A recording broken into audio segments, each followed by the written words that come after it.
Think that October 7th gave people a sense of moral authority to express their anti-Semitism? Well, because the internet has been flooded by fake propaganda describing Israel as the aggressor instead of the country that's been aggressed upon, saying that, falsely accusing us of genocide, when we have sacrificed our soldiers in taking out terrorist places that we could have just carpet bombed and we didn't.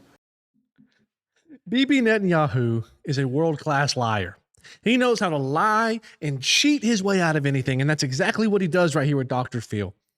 He goes on this whole little campaign of lies, of spewing falsehoods, and expects us to believe it. This has already been called a genocide. The world has literally labeled it a genocide by statistics, and yet he claims it's not true, but yet it is. We're going to watch the whole clip in just a second, so make sure you stay tuned. I'm Jared Wright, and this is The Right Wing. And if you like seeing these clips every single day, make sure to follow along. Hit the like, follow, subscribe, notifications, all the buttons down below so that you can see this stuff every single day with no effort. You just come on YouTube. It's right there. Make sure you follow along. Let's just get into the rest of this clip so you can see exactly what Bibi is saying. Do you think that October 7th gave people a sense of moral authority to express their anti-Semitism? Well, because the internet has been flooded by fake propaganda describing Israel as the aggressor instead of the country that's been aggressed upon, saying that, falsely accusing us of genocide, when we have sacrificed our soldiers in taking out terrorist places that we could have just carpet bombed and we didn't. We do everything in our power to keep civilians out of harm's way, and Hamas did everything in their power to keep them in harm's way. They shoot. This simply isn't true. Let me just run a scenario by you, a true scenario. If you have a hospital full of innocent people who are wounded because of your own actions, Bibi's actions, and let's just say that two Hamas soldiers, which I don't necessarily agree with Hamas, don't get me wrong, two Hamas soldiers go into the hospital. What course of action should you take?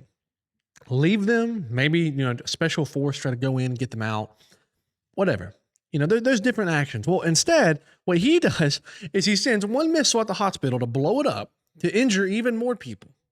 Then he waits for all of the medics and the help to arrive to try to get people out, make sure they're okay. And then he unloads on them to take out as many as he could and calls this counterterrorism. Whoa, let's pause right there. I don't think that works, right? If there's a school shooter in a school, we don't unleash a bomb onto the school. That doesn't make any sense, right? You have to try to take down just the shooter. He doesn't do that. Yet he claims Hamas puts them in harm's way so that this happens. That's not true. What it truly is he just has no regard for human life. But let's just keep watching this clip. People, when we tell Palestinian civilians, please get out of this neighborhood because we're coming in, Hamas shoots them if they want to come out. But they're not only targeting us, and they not only chant death to America, death to Israel, death to America. They want to get rid of us in order to get rid of you. But they're also going after minorities, and specifically against Christians. Christians throughout the Middle East are being oppressed. They're being driven out.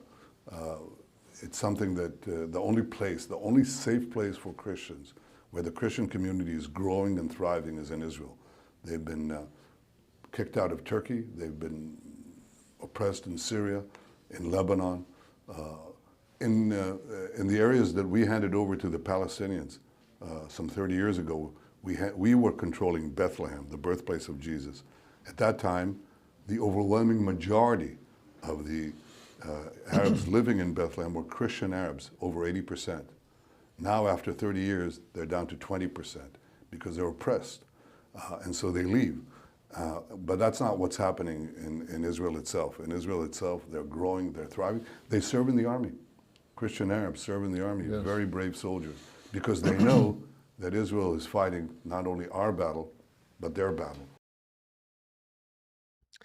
Bibi tries to play this as if Christians are friends with them, as if they are friends with Christians.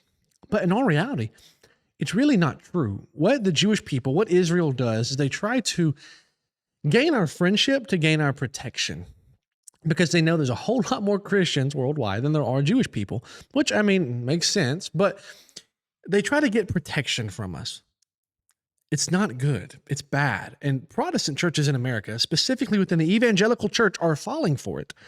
Just like Dr. Phil here. Dr. Phil is an evangelical Christian here in America. He's a boomer. He's been brainwashed with this. And I don't agree with him. It's actually sad that an intelligent man falls for this. But biblically, it's not true. Biblically, they don't even worship the same God as us. 1 John 2:23 tells us, he who rejects the Son cannot have the Father. Meaning, if you reject Jesus Christ, you cannot claim God as your God. But yet they do, to trick us into saying, well, it's all the same God. It's the same thing that Islam tries to do. They try to say it's the same God. It's not.